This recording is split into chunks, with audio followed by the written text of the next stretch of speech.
Thank you. It's really an honor to be here. As Peter said, we worked together for a long time. I think very highly of him. So it was a double honor to be recognized in the university and also to have Peter want to do this. So I'm grateful for that honor. I do have a few things I'd like to say about responsible leadership, but I find that most of them have been said by the people who've spoken before me. So we've been really well fed, got great ideas. I do have a couple things I would like to emphasize. The first one is that I think it's important for all of us who have any kind of responsibility to be a leader, and that includes pretty much everybody, because I believe in leadership with a small L. That is leadership that exists and is important at every single level of society, all the way down into individuals and families, but also in organizations, in project teams, in divisions, in any kind of group, all the way to CEOs and even people who lead large parts of societies. In every position of leadership, leadership is always and everywhere a moral act. Always and everywhere a moral act, because every leader takes the lives of other people in her or his hands and takes action in various ways that affect other people. And it is either for their well-being, to improve their lives and help them become more effective and more better off, or it hurts them. So it's always a moral act. So that's the first observation. The second observation is that all of us, whether you're in a school or not, will teach other people about responsible leadership.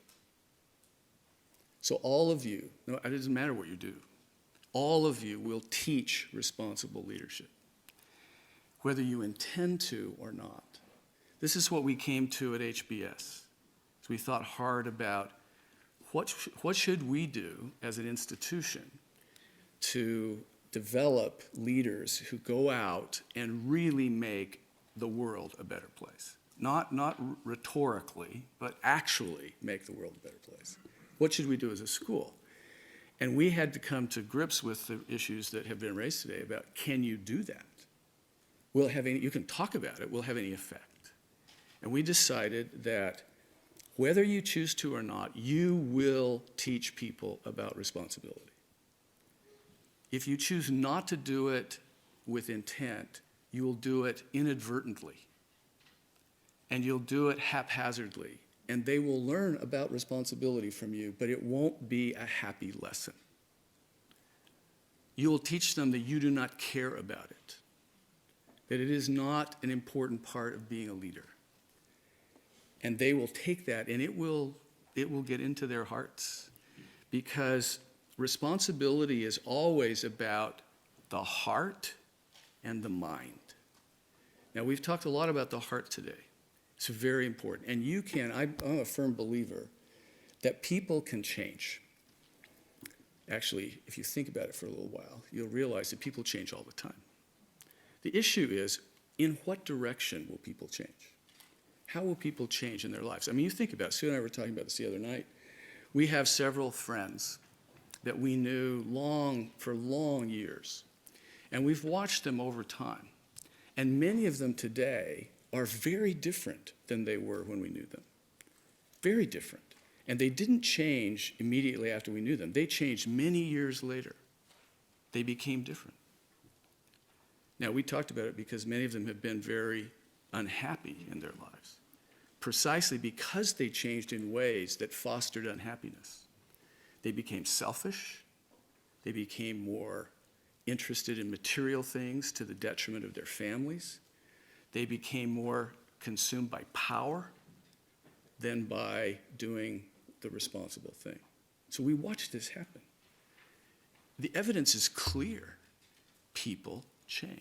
The issue is, how are they going to change? in what direction. And schools have a significant influence on how people think about themselves, especially business schools, about their professional identity. Who are you? What do you stand for as a human being and as a leader? And so we chose at HBS to educate for responsibility. And it's not easy. It's kind of challenging. I want you to, because it actually is full of paradoxes. It's full of paradoxes. And I mean, we heard some of them tonight.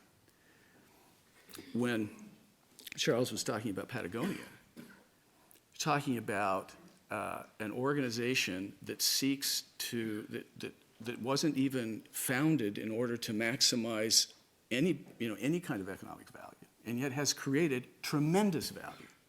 It's kind of a paradox. So how do you teach that? Well, one way you do it is you try to help the faculty understand something about these principles, which actually Kim talked about them. Trying to teach the principles, in fact, this goes back to Clay's theory, the theory that underlies what Kim talked about is not easy. So I want you to picture in your mind the Harvard Business School faculty. Okay? So keep in mind, I don't know what your image of Harvard Business School is, but your image probably understates the issue. Okay? Think of the Harvard Business School faculty, all right? Arrayed in a room. There's like 200 and something of them. The most prestigious business school in the world, populated by faculty of great international renown. Okay? All right, so I'm in there. I'm down in the bottom, and I'm talking to these people, all of whom got where they are by single-minded pursuit of their own interest. Do you have the picture now? And this is what I told them. It's a paradox about responsibility. This is what I told them. I said, all right, this is what I believe. If we together work in such a way that we are willing to invest in each other, even if it causes us individually to sacrifice our own interest, we will end up creating an organization that is so powerful in its influence and in its culture that individually we will end up better off than if we selfishly pursue our own interests. It's a paradox. It's a paradox.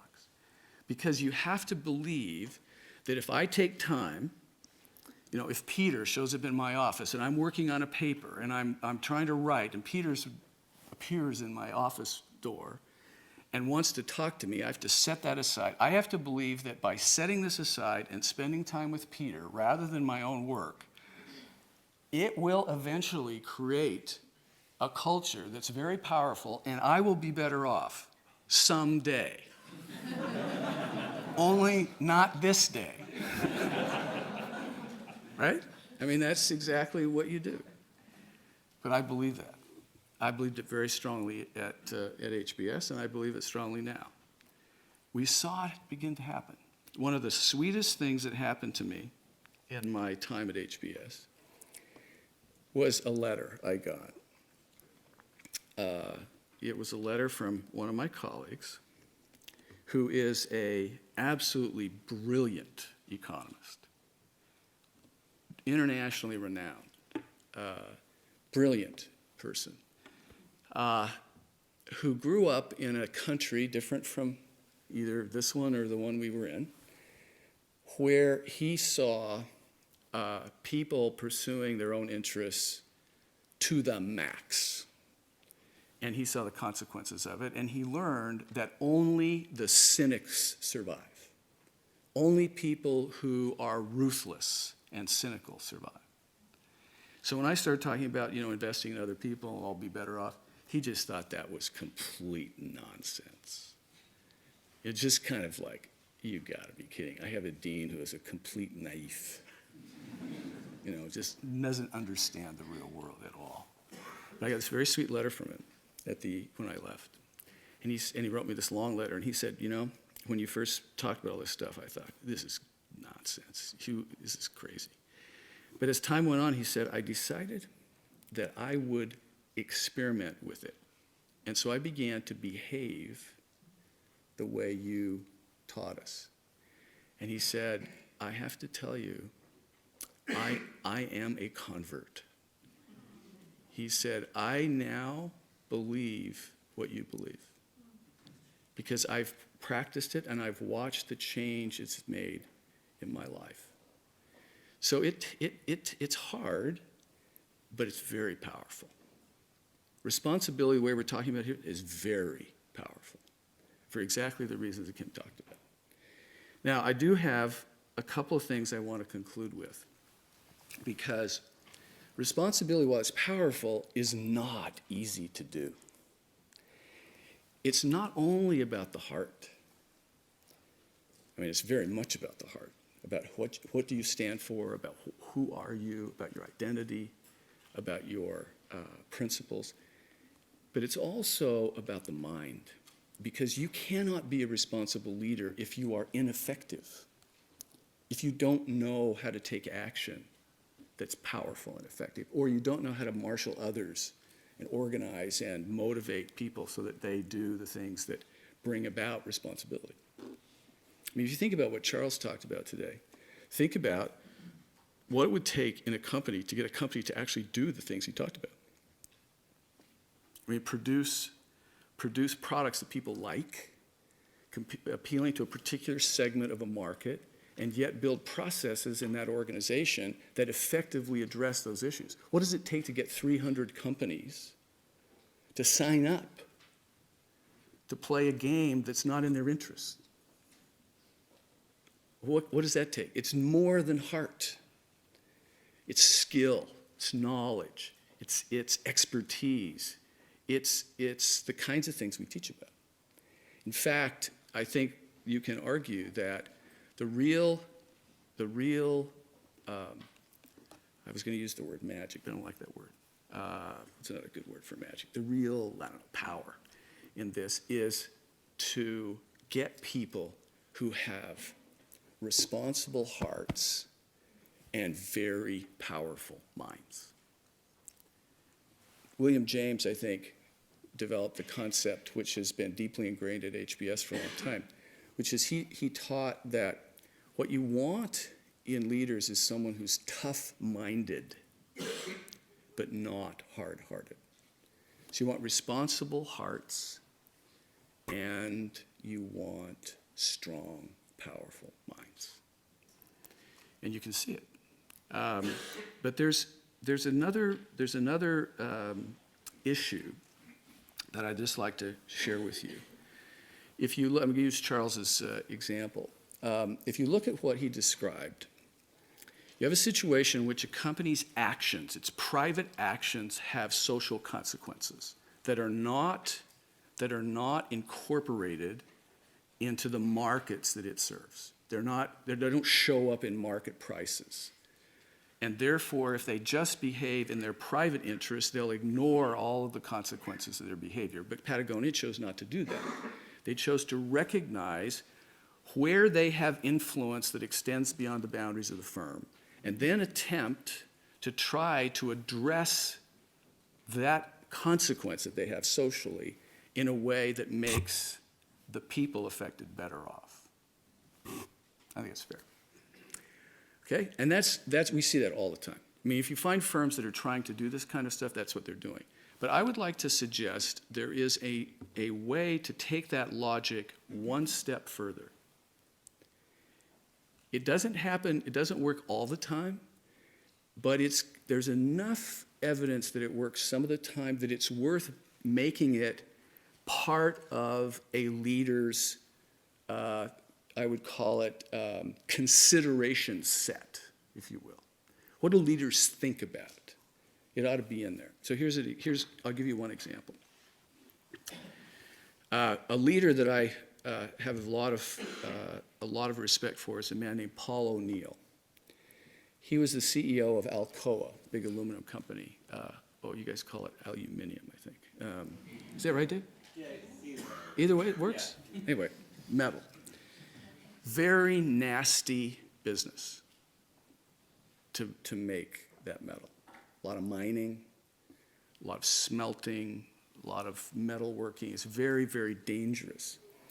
When Paul O'Neill became CEO of Alcoa regularly killed its own people and injured them on a regular basis.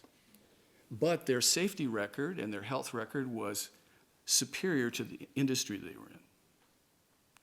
So given aluminum is dangerous, they were less dangerous than most aluminum guys, okay? But they still killed people a lot. This had consequences beyond the boundaries of the firm. I mean, you think about it. You know, you kill this worker. What does that do to his family, to the community? It's devastating. And you injure people all the time. They were injuring people. Now, I don't want you to get the feeling like there was, you know, in every plant every day somebody dies. It's not what it did. But, you know, occasionally during the year someone would die at Alcoa. And that was standard accepted practice in the industry. Well, Paul came in and he said, I don't think that's right. The only standard that has any standing is 0.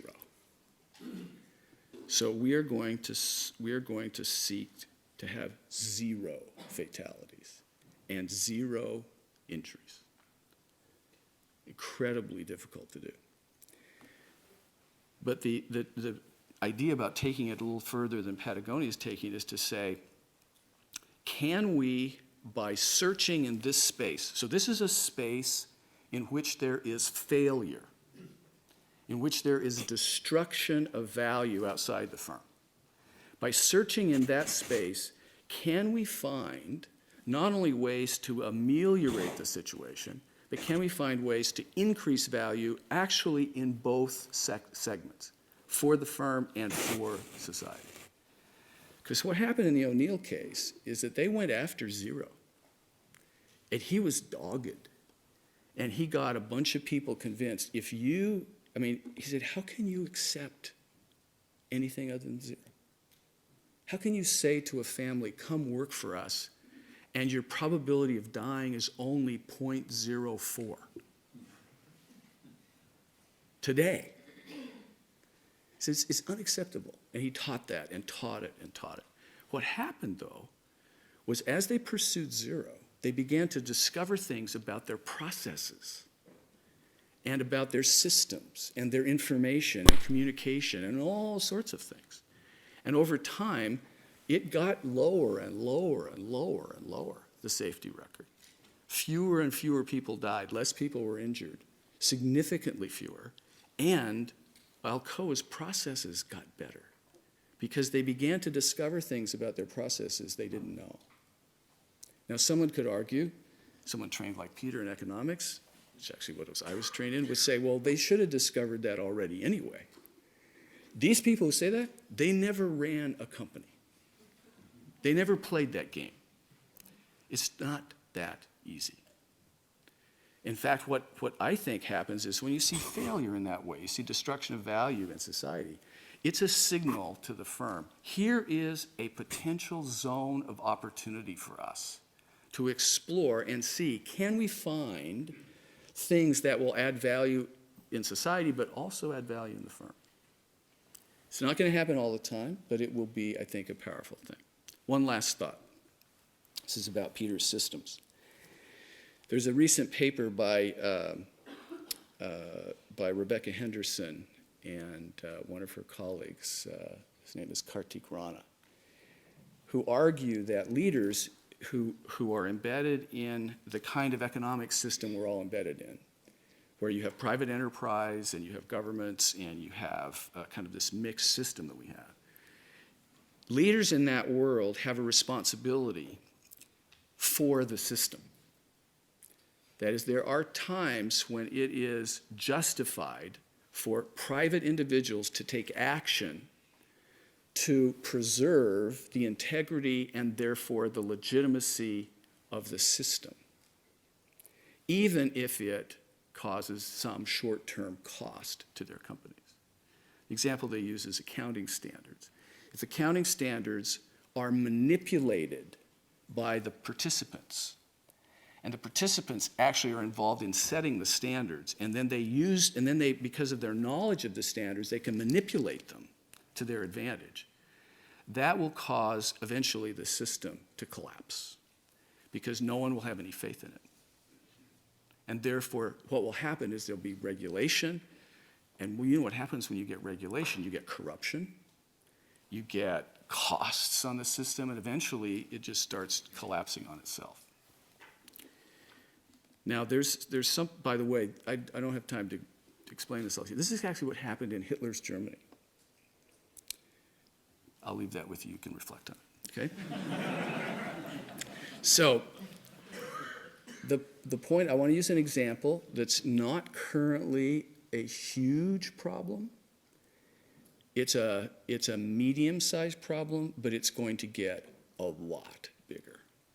So to do that, I want to describe to you an episode that happened at a university, unnamed, not mine, not Peter's, not Clayton's, not Kemp's, and not Charles, okay?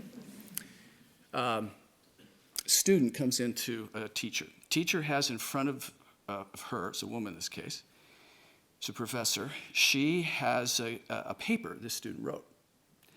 And the paper is covered with blue highlights because the professor has run the paper through a software program that searches the internet for plagiarism. The paper is littered with whole paragraphs lifted from sources on the internet. The teacher shows the paper to the student and says, "What do you have to say?" And the student looks at her and he says, "I know." He says, he said, "I tried to get that blue ink out of the thing. I couldn't figure out how to do it. I know, isn't that tough? You know, look, I don't know what to do." And she said, no, you're missing the point. He said, "Why?" All this stuff is taken from other places. It's not your work. He looked at her with a blank stare and said, "So what? So what?" And she said, "Well, it's plagiarism." He said, So what?" He said, "You gave me an assignment. I give you a paper. What do you need? What else do you want?" And the student was serious. Okay, student's about 18 or 19 years old, turned in a paper basically lifted from the internet and thought that was fine. The student had a moral code that basically said, what's right for me is right.